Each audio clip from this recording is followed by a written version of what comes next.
But anyway, the next habit is to begin with the end in mind. And this is a great chapter. Imagine that you're invited to a funeral and everybody's very somber and they're dressed in black and you smell the flowers and everything. You look down in the coffin, but that coffin is you there. And then he asks the question, what will your family and other people say about you? Okay. What do you want? What do you need? What do you want deep within your heart? You want them to be able to say about you. Wow. Just think about that for a second. Well, what it does is it informs your personal mission statement, which then you write down. It's not enough just to think about it and have it just go out of your mind, but write it down so you can see your word expressed.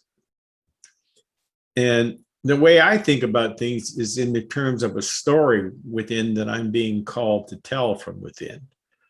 And so this is how I lay it out. This is the structure of story where I enter the earth plane, inside a striving, visionary African-American family, growing decade after decade. But the more I grew, the more concerned I got, and the more my circle of concern got larger. And these were all the same things that I just showed you here.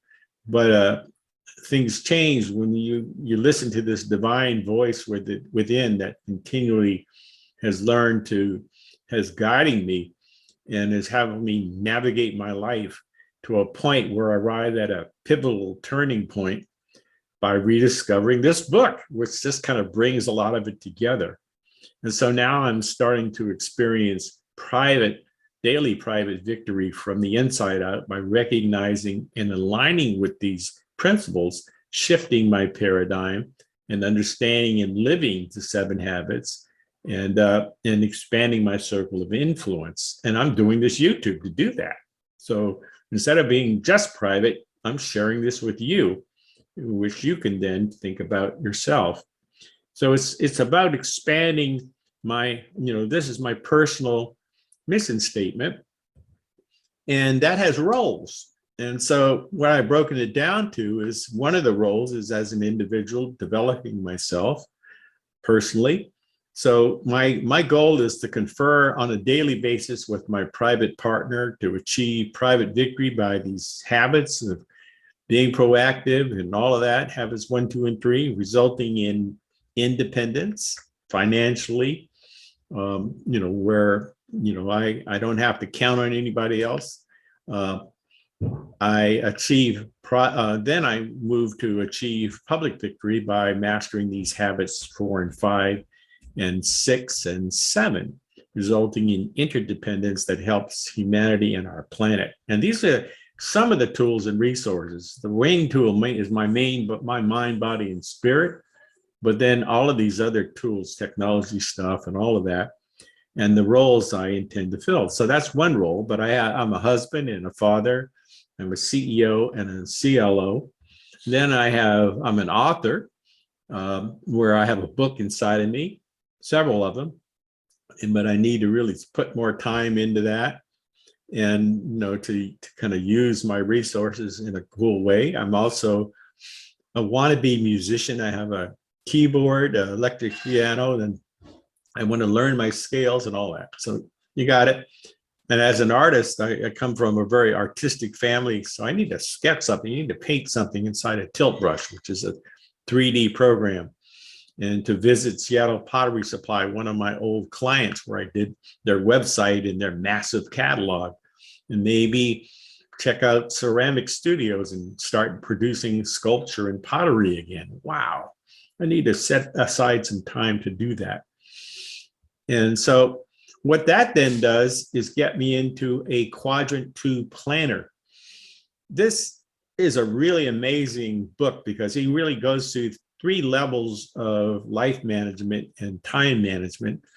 And the best one that he can say that is related to making sure that your personal mission statement is always referred to is his Quadrant 2 planner, which you can see that I start with, here's a role for individual personal development and goals. And then you organize on a weekly basis, not just on a daily basis, but you're looking at the big, there are 52 weeks in a year. So you can really look and see how you're doing, evaluate that, and keep tweaking this as you continue to develop and cultivate these habits. So it's all based on this time management matrix, which is also a life management matrix. So a lot of us just kind of spend time in things that are both urgent and important, pressing problems that we got to deal with. But a lot of us have also things that are urgent, but really not that important. Interruptions, calls, email, reports, pressing matters, popular activities, but they don't really get a lot of leverage. They don't create a lot of positive results. And then so we kind of burn out in that. And then we spend a lot of time in quadrant 4 activities. It's just trivia, watching too much TV, just doing phone calls just to kind of chill. But the stuff that's kind of in our personal mission statement, that's all in quadrant 2. And so what we need to do is do some things that are preventative so we don't have a crisis. We don't have these urgent crises. We don't run out of money. We don't do these things. And so we need what we call not only production, but we need production capability, or production capability. That has to do with learning and skills development and building relationships with people through what we'll call investing in making deposits in emotional bank accounts with people so that you can make withdrawals and not be overdrawn, and recognizing new opportunities and planning and recreating your life. So that's what this is about. And it all builds character, because character is really what wins when people say, do I want to deal with you? What kind of a person are you really? Are you trying to manipulate with me? Or are you trying to help me? And so it also has to do by putting first things first. You can then move from being just a producer, and a producer can invest only 1 hour of effort and produce 1 unit of results. That's assuming that you don't have any loss in efficiency. But a manager, on the other hand, can invest 1 hour of effort and produce 10, 50, or even 100 units of results through quality stewarded delegation. Not only just telling people to go to and do this, but empowering them, training them to really take on certain parts of the business that you don't have to deal with, and you can trust that they're going to get it done, and check in with them. And so this whole paradigm thing is moving from dependence to independence. So we just talked about, all of those things, which were being proactive, beginning with the end in mind, and putting things first.